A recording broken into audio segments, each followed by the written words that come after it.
네, 반갑습니다. 평생자산관리연구소의 유평창 소장입니다. 2월 한 달에 경제 이슈와 자산관리에 대해서 알아보는 시간이 되겠습니다. 최근 국내외의 금융경제 이슈를 세 가지를 뽑아봤습니다. 오랫동안 그 이야기 됐던 부분이고, 최근에 이제 몇 달 전에 이제 미국이 기준금리 올렸죠. 올렸는데, 최근 미국 경제의 그 어떤 흐름이 좀 이상해지고 있습니다. 원래는 2016년도 기준으로 해서 한 두세 차례, 서너 차례 이상 올려서 2018년도까지 갔을 때 한 3%에서 3.5% 정도를 가져가려고 했었는데 지금 한번 올려놓고 계속 지금 관망세로 있습니다. 일부의 관측을 보면 한동안 올리지 못하고 계속 이 저금리 시대를 유지해야 되지 않겠는가 하는 그런 이야기도 있습니다. 왜냐하면 미국 경제 외에 다른 유럽이라든가 일본이라든가 신흥국들의 경제가 다 특히 중국을 중심으로 좋지 않기 때문에 미국 혼자 두개청청하는 것이 사실 국제 어떤 경제 질서에 맞지 않죠.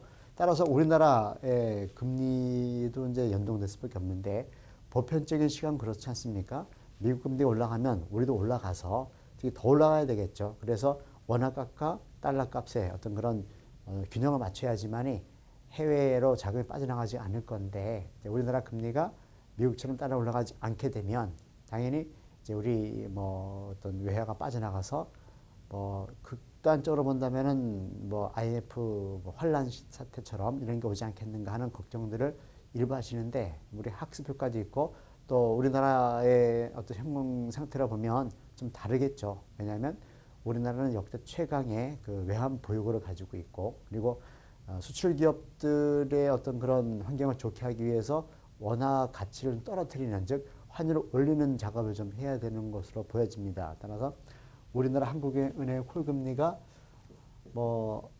제가 볼 때는 좀 이렇게 유지가 되든지 아니면은 0.25% 정도 한 번 더 내릴지 요거 가지고 고민을 하는 것으로 예상이 됩니다.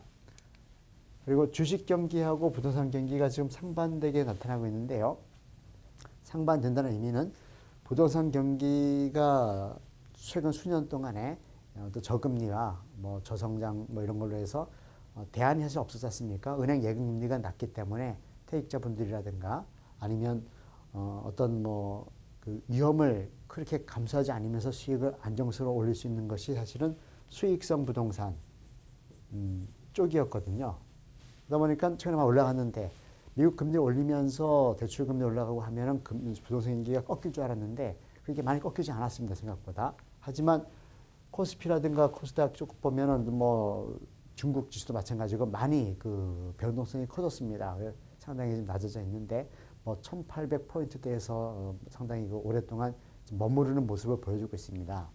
정리해 보면 미국 경제가 계속 좋아지지 않을 거다. 즉, 물가가 상승을 하고 고용률이 좋아지고 이런 것이 계속 잘 되기는 어렵다라는 어떤 시점이 관측이 되고 거기에 따라서 우리나라 금리는 그렇지 않아도 미국과 금리를 같이 갈 수 없는 입장이었는데 최근에 이제 우리 주식 경기라든가 부동산 경기 이런 부분을 좀 더 보완하려면 저금리를 유지해야겠다라는 그런 이제 정책 당국자들의 의견들이 많이 지금 관측이 되고 있습니다.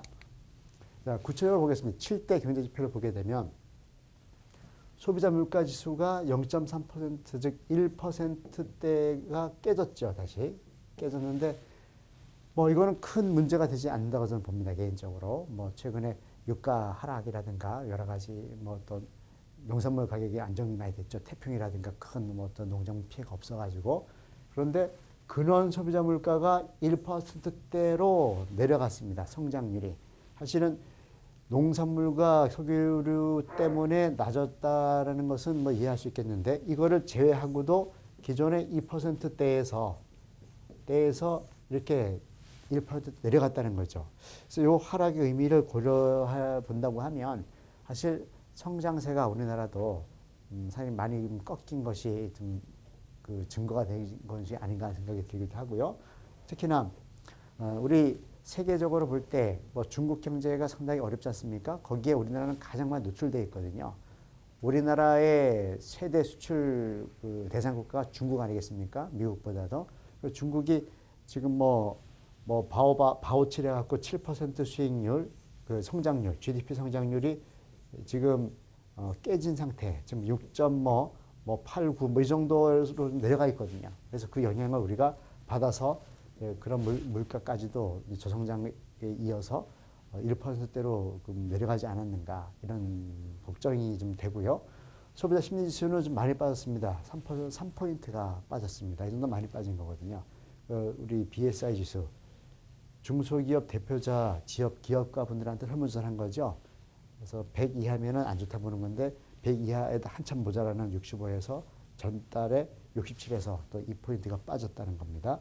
반면에 무역수지 흑자는 액면은 참 좋습니다. 48개월째 계속 흑자 행진을 하고 있는데 문제는 어떤 불황형 흑자라는 말을 많이 들어보셨을 겁니다.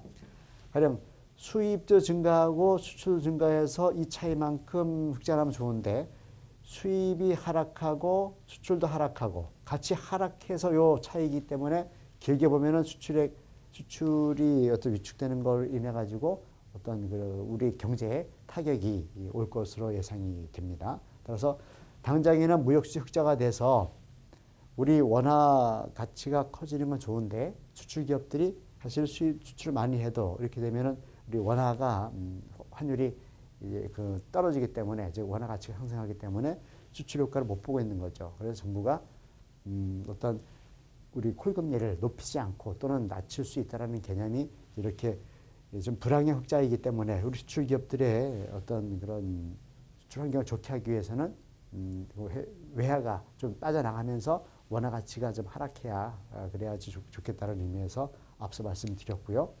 주가지수는 코스닥 빼고 물론 1월달입니다. 1월달 캔들 차트 월봉 기준으로 봤을 때 전체가 대부분 다 빠지고 코스닥만 조금 강보합 정도로 이렇게 됐었는데 특히 상해 지수하고 홍콩 쪽이 상당히 많이 움직이고 있죠. 이 정도면은 거의 주식을 해야 되냐 말아야 되냐 이런 생각까지 나올 정도로 이렇게 많이 움직였습니다.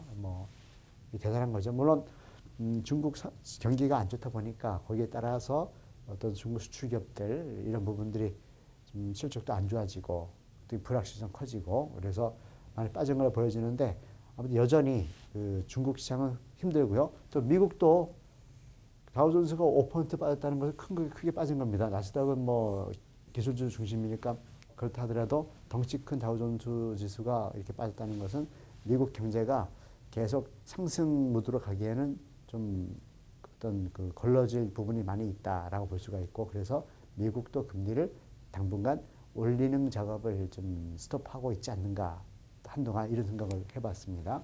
자, 금리 부분인데요. 3년 만기 국고채 수익률은 떨어졌습니다. 거꾸로. 원래는 금리가 조금씩 올라가야지 정상인데 미국이 올렸기 때문에 지금 시장 금리는 이건 인위적인 게 아니거든요. 시장에서 형성된 금리는 오히려 좀 소폭 약보합, 즉 내렸다라고 볼 수 있고요. 은행이라든가 상호수출의 초금리는 변동이 없습니다.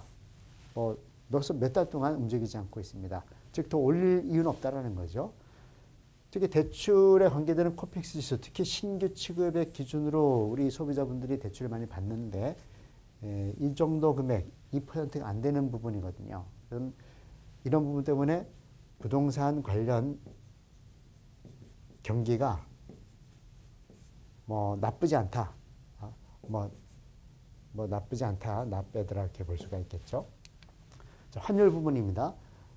우리나라가 수출을 많이 해서 외환 보유고 많이 들어옵니다. 외화가. 그러면 흑자가 나겠죠. 흑자가 난 결과로 해서 지금 우리 원달러가 사실은 내려야 되거든요.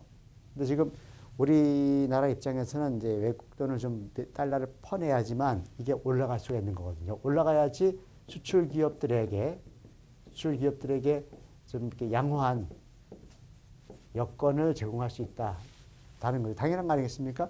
100만 불 수출했으면은 1달러에 1,000원이면은 10억 원인데 똑같이 100만 불을 수출하지만은 환율이 1달러에 1,200원 됐다. 그럼 12억을 받기 때문에 2억 원만큼 더 원화 수입이 커지는 거죠. 그만큼 고용도 늘릴 수 있고 다시 전방위적으로 어떤 그런 산업들의 그 발전을 도모할 수 있다라고 볼 수가 있는 것이죠. 따라서 우리나라 입장에서는 1,200원 정도 이 부분을 좀 유지해야 되는 기조로 가지 않겠는가 하는 생각을 해봤습니다. 이게 1,100이라든가 뭐 1,000이라든가 이렇게 떨어지는 것은 정부가 좀 방치하지 않을 걸로 생각이 됩니다. 통화량은 여전히 증가율은 플러스이긴 합니다만 많이 줄었죠. 즉 과거에 뭐 몇 달 만에 들어 9%대에서 8%대에서 이렇게 7%대로 줄고 있다라는 거죠. 이렇게 증가율이. 그래서 우리 원화 통화량이 지금 풍부하다가 조금씩 위축되고 있는 모습. 그래서 주식 경기가 조금 뭐 미흡하다고 할까요? 뭐 조정을 받고 있다. 뭐 이제 이렇게 생각이 됩니다. 자, 원자재 부분은 여전히 내림세입니다. 이 부분은 즉 원자재라는 것은 달러 표시 자산이거든요. 그러다 보니까 달러 가치가 올라가면 원자재는 떨어지는 것이 일반적인 그런 수급의 원칙인데 지금 달러가 강해지고 있죠. 강해지고 있으니까 당연히 이 원자재들은 약세를 멸치 못하고 있는 걸로 보여집니다. 따라서 두바이유가 20달러대 그리고 국제금리세가 뭐 1,100달러가 좀 안 되는 뭐 사실 수년 전만 하더라도 국제금리세가 1,900달러까지 갔지 않습니까? 이 부분이 이렇게 쫄아들은 모양새를 보여주고 있고요. 자, 부동산 부분입니다. 부동산 같은 경우는 미국이 금리를 FRB가 인상한다 하더라도 여전히 플러스에서 움직이고 있다는 거죠. 가격 지수의 움직임이. 다만 플러스의 강도가 약해지긴 했습니다. 지난달에는 0.2% 포인트 그리고 그다음 그전 0.3 이런 식으로 각각 매매와 전세가 이렇게 올랐었는데 이 부분이 각 0.1 포인트씩 하락한 모습을 보여주고 있다는 거죠. 이 정도면 그래도 좀 기대보다는 선방하고 있지 않는가 이런 생각을 해봤습니다. 아무튼 이번 달에도 어떤 주식이라든가 부동산 쪽에 많이 이제 걱정이 되시겠습니다만 금리가 미국과 다르게 우리나라가 저금리를 유지할 거다라는 그런 베이스를 놓고서 자산 관리에 대한 코치를 하시면 좋을 것으로 판단됩니다. 수고하셨습니다.